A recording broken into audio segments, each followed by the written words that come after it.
Hello guys, welcome to Sigma learning. आज हम लोग हमारे सेकंड चैप्टर के सेकंड पार्ट में हैं। आज हम लोग जो टॉपिक्स कवर करने जा रहे हैं वो है यार, what is solution, what is solvent, what is solute, properties of solution, concentration of solution and methods of finding concentration of solution. तो चलिए आगे देखते हैं। So what is solution? Solution is a homogeneous mixture of two और more substances. बहुत ही simple इसका definition है यार।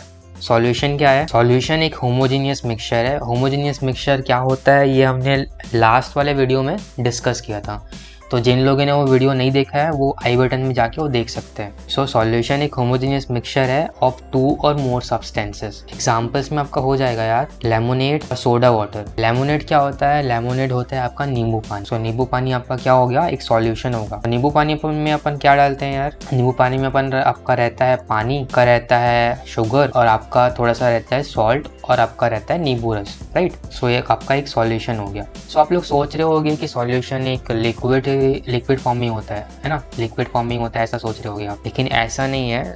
सॉल्यूशन आपका सॉलिड फॉर्म में भी हो सकता है, वो सॉलिड भी हो सकता है, वो लिक्विड भी हो सकता है, वो गैस भी हो सकता है। सो सॉलिड सॉल्यूशंस में आपका हो गया एलॉय, गैसियस सॉल्यूशन में आपका हो गया एयर। एयर आप जानते हो यार, इसमें बहुत सारे गैसेस होते हैं, जैसे आपका हो गया O2 ऑक्सीजन हो गया, कार्बन डाइऑक्साइड हो गया, आपका नाइट्रोजन हो गया। तो नाइट्रोजन और ऑक्सीजन आप मेजर गैसेस रहते हैं। वैसे ही एलॉयस। सो एलॉयस क्या होता है?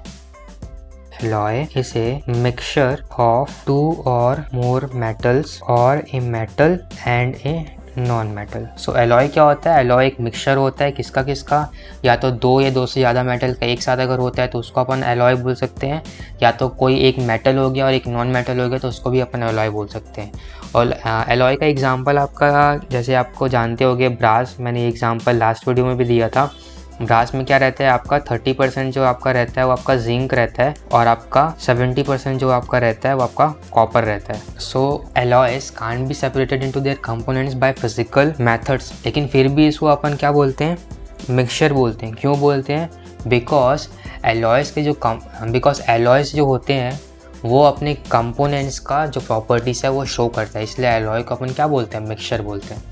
खैर ये सारी बातें अलग हो गई, चलिए आगे बढ़ते हैं। So there is homogeneity at the particle level, that's why lemonade taste the same throughout, shows that particles of sugar और salt are evenly distributed in the solution. क्या बोलना चाह रहा है ये होमोजेनिटी? ये क्या होता है इसका मीनिंग समझ लेते हैं। होमोजेनिटी को आप क्या बोल सकते हैं? यूनिफॉर्म बोल सकते हैं। So through out the solution क्या होता है आपको थ्रू आउट द सॉल्यूशन आपको सेम चीज़ ही दिखेगा। आपको कोई अलग से आपको सॉल्ट नहीं दिख जाएगा लेमन वाटर में, आपको अलग से उसमें लेमन का जूस नहीं दिखेगा, अलग से आपको पानी नहीं दिखेगा। ये सब आपका क्या रहता है? Through out the solution mix रहता है, थ्रू आउट आपको सेम ही दिखेगा। ऐसा नहीं कि कोई जगह आपको ज़्यादा मीठा लग रहा है, कोई जगह आपको कम मीठा लग रहा है, ऐसा तो नहीं होता है ना। सो वही बोल रहा है कि the particles of sugar and salt are evenly distributed in the solution. A solution has a solvent and a solute as its components. Components क्या होता है यार? ये हम लोग ने पढ़ा था प्रीवियस वीडियो में, लोग नहीं देखे आई बटन में चेक कर लो या तो फिर डिस्क्रिप्शन में आपको मिल जाएगा। तो solution has a solvent and a solute as its components, मतलब सॉल्यूशन के जो कंपोनेंट्स वो क्या होते हैं? सॉल्वेंट होते हैं। और सॉल्यूट क्या होता है? अब ये सॉल्यूट और सॉल्वेंट क्या होता है, चलो देखते हैं आगे। तो what is solvent and solute? The component of solution that dissolves the other component in it is called solvent. क्या मतलब इसका समझ आ रहा है आपको? अगर एक आपका हो गया सॉल्यूशन हो गया, ये सॉल्यूशन का एक ऐसा कंपोनेंट, एक ऐसा सब्सटेंस जिसके अंदर कोई दूसरा सब्सटेंस जो है वो डिसॉल्व हो जाएगा, तो उसको अपन क्या बोलते हैं? सॉल्वेंट बोलते हैं। फॉर एग्जाम्पल जैसे अपन शुगर सॉल्यूशन लेते हैं, राइट, तो उसके लिए हम लोग को क्या लगेगा? पहले तो अपने को वाटर लगेगा, तो वाटर अपन ने डाल दिया, ये हमने वाटर डाल दिया। वाटर में अपन डालेंगे शुगर सॉल्यूशन के, शुगर डालेंगे। सो इसमें जो मेजर कंपोनेंट वो क्या है? यूजुअली क्या होता है, जो सॉल्वेंट का जो अमाउंट है वो क्या होता है? ज़्यादा होता है। किससे ज़्यादा होता है? सॉल्यूट से ज़्यादा होता है। तो वो तो खैर अलग बात है, वो भी एक पहले अपन समझते क्या है कि सॉल्वेंट क्या है। तो एक्चुअली वो है क्या? देखो, the component of solution that dissolves the other component in it. तो कंपोनेंट इसमें देखो, the component solution that dissolves the other component in it. तो ऐसा कंपोनेंट सॉल्यूशन का जो अपने में किसी और कंपोनेंट को क्या कर रहा है? डिसॉल्व कर रहा है। तो इस केस में क्या है यार? इसमें क्या है? वाटर जो है ना, वाटर आपका क्या हो गया? वाटर आपका हो गया सॉल्वेंट, क्योंकि सॉल्वेंट के अंदर में आपका शुगर क्या है, डिजोल्व हो रहा है, सो इसलिए क्या हो गया, ये सॉल्वेंट हो गया। और सॉल्यूट इसमें क्या होगा, पहले सॉल्यूट का डेफिनेशन देख लेते हैं फिर बताते हैं। The component of the solution that is dissolve in the solvent, ये क्या होता है, कम क्वांटिटी में रहता है, इज कॉल्ड व्हाट, सॉल्यूट।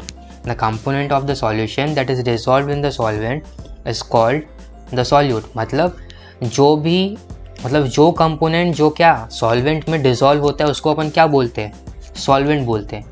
तो इसमें क्या डिजोल्व हो रहा है यार, इसमें क्या डिजोल्व हो रहा है, इसमें आपका क्या डिजोल्व हो रहा है, तो इसमें आपका डिजोल्व हो रहा है आपका शुगर, किसमें डिजोल्व हो रहा है, वाटर में। तो ये आपका क्या हो गया, ये आपका हो गया सॉल्यूट। तो चलिए एग्जांपल के साथ चलो देखते हैं आगे। इससे अपन समझेंगे कि कौन सा आपका सॉल्यूट होता है, कौन सा आपका सॉल्वेंट होता है, और दूसरा हम लोग ये भी समझेंगे कि टाइप ऑफ सॉल्यूशन क्या होता है। पहला एग्जांपल है आपका solution of sugar in water. तो ये अपन अभी देखे थे शुगर सॉल्यूशन में अपन क्या देखे थे, सॉल्यूट जो आपका है वो क्या है, शुगर है ना। क्यों, क्योंकि शुगर क्या हो रहा है, डिजोल्व हो रहा है, किसमें डिजोल्व हो रहा है, वाटर में। तो जो डिजोल्व होता है उसको क्या बोलते हैं हम लोग, सॉल्यूट बोलते हैं, और जिसमें डिजोल्व होता है उसको क्या बोलते हैं अपन, सॉल्वेंट बोलते हैं। सॉल्वेंट क्या हुआ इसमें, वाटर हुआ। अब देखो टाइप ऑफ सॉल्यूशन अपन कैसे डिफाइन करेंगे। देखो शुगर आपका क्या हो गया, शुगर आपका हो गया सॉलिड, राइट। वाटर आपका क्या हो गया, लिक्विड, राइट। सो आपका जो सॉल्यूशन क्या होगा, पहले अपन क्या लेंगे, सॉल्यूट का जो स्टेट है सॉलिड है, सॉल्वेंट का जो स्टेट है लिक्विड है। तो सॉल्यूट का अपन जो स्टेट है उसको पहले लिखेंगे, वो होता है आपका सॉलिड इन लिक्विड सॉल्यूशन, है ना, सॉलिड इन लिक्विड सॉल्यूशन। ये आपका सॉल्यूट का स्टेट हुआ, ये आपका सॉल्वेंट का स्टेट हुआ। तो ये क्या हो गया आपका solid in liquid solution. Second example में अपन जाते हैं, वो है आपका solution of iodine in alcohol known as tincture of iodine. इसको अपन और क्या बोलते हैं, टिंचर ऑफ आयोडीन बोलते, solution of iodine in alcohol. तो देखो यार आयोडीन किस में डिजोल्व हो रहा है, अल्कोहल में डिजोल्व हो, जिसमें डिजोल्व होता है उसको अपन क्या बोलते हैं, सॉल्वेंट बोलते हैं। तो सॉल्वेंट में क्या आ गया आपका, अल्कोहल आ गया। सॉल्यूट क्या हो गया, इसमें आयोडीन हो गया, क्योंकि क्या डिजोल्व हो रहा है, आयोडीन डिजोल्व हो रहा है। किसमें डिजोल्व हो रहा है, सॉल्वेंट में, आयोडीन डिजोल्व हो रहा है ना।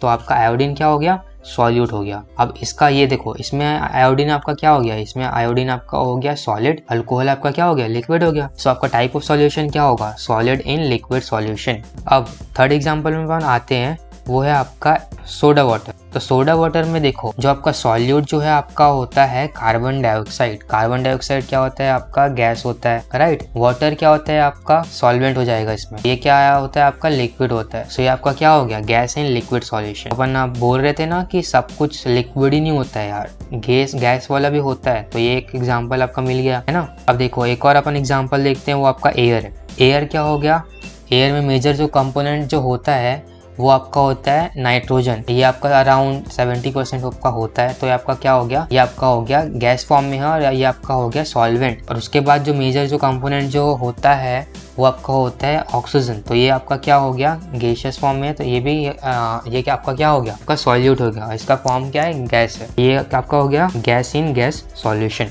राइट।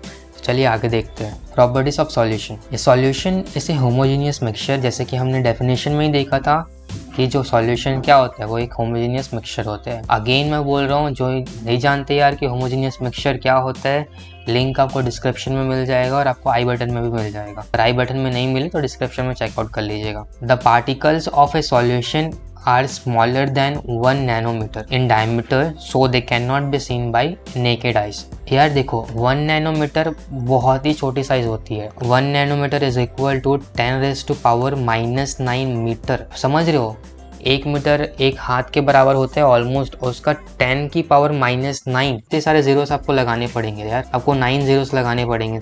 मतलब इतना टाइम्स कम है उससे, राइट। 1 मीटर से इतना टाइम्स कम है तो आपका नैनोमीटर होता है। तो ये हम लोग क्या, इसको अपन नॉर्मल आइज से अपन नहीं देख सकते। तो सॉल्यूशन का जो पार्टिकल का साइज होता है वो क्या होता है, बहुत ही ज़्यादा छोटा होता है। Because of very small particle size they do not scatter a beam of light passing through the solution, so the path of light is not visible in a solution. क्योंकि पार्टिकल साइज ज़्यादा होता है यार, इसलिए क्या होता है, scattering of light नहीं होती है। The solute particles can not be separated from the mixture by the process of filtration. The solute particles do not settle down when left undisturbed, that is a solution is stable। इसका मतलब क्या है यार, इसका मतलब ये है कि जैसे अगर आप नींबू पानी बनाए हो, या अपन ले लेते हैं अगर आप शुगर सॉल्यूशन बनाए हो, ठीक है, शुगर सॉल्यूशन है, अगर उसको अपन फिल्टर करोगे तो क्या आपका शुगर अलग हो जाएगा और आपका वाटर अलग हो जाएगा, क्या नहीं होगा।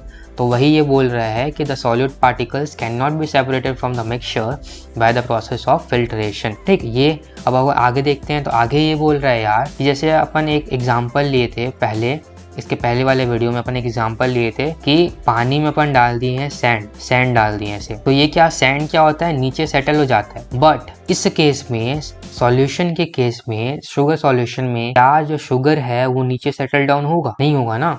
सो यही बता रहा है कि जो सॉल्यूट जो पार्टिकल्स होते हैं वो सेटल डाउन नहीं होता है। कंसंट्रेशन ऑफ ए सॉल्यूशन, इसका डेफिनेशन देख लेते हैं। The concentration of A solution is A measure of the amount of solute that has been dissolved in a given amount of solvent or solution। क्या होता है? तो the concentration of a solution is a measure of the amount of solute। concentration से अपने को एक क्या पता चलता है कि उसमें amount of solute कितना है और amount of solvent कितना है solution में। so concentration एक way है क्या जानने का, amount of solute उसमें कितना है और amount of solvent उसमें कितना है, किसमें कितना है, solution में कितना है, right। depending upon the amount of solute present in a solution it can be called a dilute, concentrated और सैचुरेटेड सॉल्यूशन। सो देखो कोई भी सॉल्यूशन में यार अमाउंट, जैसे सॉल्यूट का जो अमाउंट है वो वेरी करेगा, उसके हिसाब से उसको अपन डाइल्यूट बोल सकते हैं, कंसनट्रेटेड बोल सकते हैं और सैचुरेटेड कंसनट्रेशन एक ही होता है। तो उसको अपन अलग अलग क्लासीफाई कर लेते हैं। तो पहले अपन देखते हैं कि कंसनट्रेटेड सॉल्यूशन क्या होता है। तो a concentrated solution is one that has a relatively large amount of dissolved solute. इसका मतलब क्या कि कंसंट्रेटेड सॉल्यूशन में अमाउंट ऑफ जो आपका सॉल्यूट होता है वो क्या होता है, ज़्यादा होता है। और उसी का उल्टा आपका होता है यार डाइल्यूट। डाइल्यूट में क्या होता है, आपका जो अमाउंट ऑफ सॉल्यूट है वो रिलेटिवली क्या होता है, कम होता है। तो उसको अपन क्या बोलते हैं, डाइल्यूट बोलते हैं। चलिए आगे देखते हैं सैचुरेटेड एंड अनसैचुरेटेड सॉल्यूशन क्या होता है, चलो देखते हैं। So when no more solute can be dissolved in a solution at a given temperature it is called a saturated solution. For example यार, अगर आप रूम टेम्परेचर आप जनरली अपन मानते हैं 25 डिग्री सेल्सियस को अपन रूम टेम्परेचर मानते हैं, राइट। तो इसमें अगर आप एक पानी ले लेते हैं, एक बीकर में पानी ले रहे हो, उसमें आप शुगर मिला रहे हो। सो इसमें यही बोल रहे हैं फिक्स टेम्परेचर में जब ज़्यादा एक डिसेंट अमाउंट का आपका क्या होगा, एक नॉर्मल अमाउंट का, इसमें अगर आप नींबू पानी बना रहे हो यार, तो उसमें अगर आप 1 गिलास का नींबू पानी बनाना चाहते हो तो उसमें अगर आप आधा गिलास अगर आप उसमें शक्कर डालोगे तो वो क्या डिजोल्व होगा, नहीं होगा ना। तो जितना शक्कर उसमें डिजोल्व होगा तो वो जो सॉल्यूशन बनेगा तो उसको अपन क्या बोलेंगे, सैचुरेटेड सॉल्यूशन बोलेंगे। The amount of the solute present in the saturated solution at this temperature is called its solubility. तो इस टेम्परेचर में जो सॉल्यूट आपका प्रेजेंट रहेगा, जो अमाउंट ऑफ जो सॉल्यूट प्रेजेंट रहेगा उसको अपन क्या बोलेंगे, सॉल्युबिलिटी बोलेंगे। बहुत सिंपल है यार इसका डेफिनेशन, इसको और ज़्यादा मेरे को एक्सप्लेन करने की ज़रूरत नहीं है। If the amount of the solute contained in a solution is less than the saturation level it is called an unsaturated solution। वही देखो, आप नींबू पानी बना रहे हो, 1 गिलास का अगर आप नींबू पानी बना रहे हो, उसमें अगर आपका 3 चम्मच जो आपका शुगर क्या होता है, डिजॉल्व हो जाता है। लेकिन वो 3 चम्मच की जगह अगर आप सिर्फ 2 ही चम्मच अगर डिजॉल्व करके रखे हुए हो तो वो जो सॉल्यूशन क्या आपका हो जाएगा, वो आपका अनसैचुरेटेड सॉल्यूशन हो जाएगा। ठीक है, जितना हो सकता था उससे कम है उसमें, तो उसको क्या बोलेंगे अपन, अनसैचुरेटेड सॉल्यूशन बोलेंगे। Methods of finding concentration of solution. पहला मेथड जो होता है आपका mass by mass percentage of solution. इसमें क्या होता है, मास ऑफ सॉल्यूट को अपन मास ऑफ सॉल्यूशन से डिवाइड करेंगे, उसको हम लोग 100 से मल्टीप्लाई करेंगे। ये फॉर्मूला याद कर लेना, बहुत सिंपल है। 3 फॉर्मूला है। पहला फॉर्मूला ये हुआ, ठीक है। दूसरा फॉर्मूला आप mass by volume percentage of A solution, इसमें आपका mass of solute upon volume of solution into 100। Third है आपका volume by volume percentage of A solution, इसमें क्या है आपका volume of solute upon volume of solution into 100। ये देखो, ये जो फॉर्मूला है वो भले आपको अभी कॉम्प्लेक्स लग रहा होगा लेकिन ये बहुत ईजी है यार, सब क्वेश्चंस में गिवन रहता है। तो एक एग्जांपल अपन कर लेते हैं, उससे आपको समझ आ जाएगा। एक फॉर्मूला के बेसिस में जैसे एक फॉर्मूला में लगेगा वैसे ही आपको बाकी फॉर्मूला भी ऑलमोस्ट वैसे ही लगेगा, आपको गिवन रहेगा वो क्वेश्चन में। तो चलिए एक एग्जांपल के साथ समझते हैं। So a solution contains 40 gram of common salt in 320 gram of water. तो पहले तो देखते हैं कि ये क्वेश्चन में 40 ग्राम ऑफ कॉमन सॉल्ट है और 320 ग्राम ऑफ वाटर है, ठीक है। तो इससे हमको पता क्या चल रहा है यार कि जो सॉल्यूट है वो क्या है, सॉल्यूट है आपका सॉल्ट जो कि है आपका 40 ग्राम, है ना। और सॉल्वेंट आपका क्या है, सॉल्वेंट है आपका वाटर जो कि है आपका 320 ग्राम। अब देखो पहले आगे क्वेश्चन देख लेते हैं। Calculate the concentration in terms of mass by mass percentage of solution. अब देखो अभी अपन एक देखे थे mass by mass percentage of the solution का फॉर्मूला, ठीक है। तो उसके पहले अपन देखते हैं, चलो ये सॉल्व करते हैं। पहले देखो सॉल्यूशन क्या होता है, सॉल्यूशन आपका होता है सॉल्वेंट प्लस सॉल्यूट, है ना। तो आपका क्या हो जाएगा, इसमें सॉल्यूट का सॉल्वेंट कितना है 320 ग्राम है और आपका सॉल्यूट कितना है 40 ग्राम है, तो आपका कितना हुआ 360 ग्राम हुआ। अब mass by mass percentage of the solution, इसका फॉर्मूला क्या था, mass of solute upon mass of solution into 100, right. ये आपका क्या हो जाएगा, मास ऑफ सॉल्यूट कितना है आपका 40 ग्राम है, मास ऑफ सॉल्यूशन कितना हुआ आपका 360 ग्राम हुआ, इनटू आपका 100 हुआ। तो देखो ये कट गया, 4 9 36, इसको डिवाइड करोगे तो 9, तो 11.1 परसेंटेज आपका क्या हो गया। सो ये आपका हो गया mass by mass percentage of the solution, ये आपका क्या हो गया आंसर होगी। So that's all for this video यार। होप आपको सब कुछ समझ आया होगा। अगर कुछ समझ नहीं आया होगा तो आप हम लोग को कमेंट कर सकते हैं, लेकिन मैं आपको सजेस्ट करूंगा कि आप हमको कोरा में जाके मैसेज करिए। कोरा का लिंक आपको डिस्क्रिप्शन में मिल जाएगा, वहाँ पे जितना चाहे उतना क्वेश्चन पूछ सकते हैं और हम लोग आपको ज़्यादा फास्ट वहाँ पे रिप्लाई दे सकते हैं। और हमारा एक इंस्टाग्राम अकाउंट है यार सिग्मा लर्निंग के नाम पे, तो उसका भी डिस्क्रिप्शन आपको मिल जाएगा नीचे, तो उसको भी जाके प्लीज़ फॉलो कर दीजिएगा। वहाँ पे आपको रेगुलर अपडेट्स मिलते रहेंगे हमारे चैनल से related. So that's all for this video यार। अगर वीडियो पसंद आया होगा तो प्लीज़ लाइक कीजिएगा और चैनल को प्लीज़ सब्सक्राइब कीजिएगा। So that's all for this video. जय हिंद, वंदे मातरम।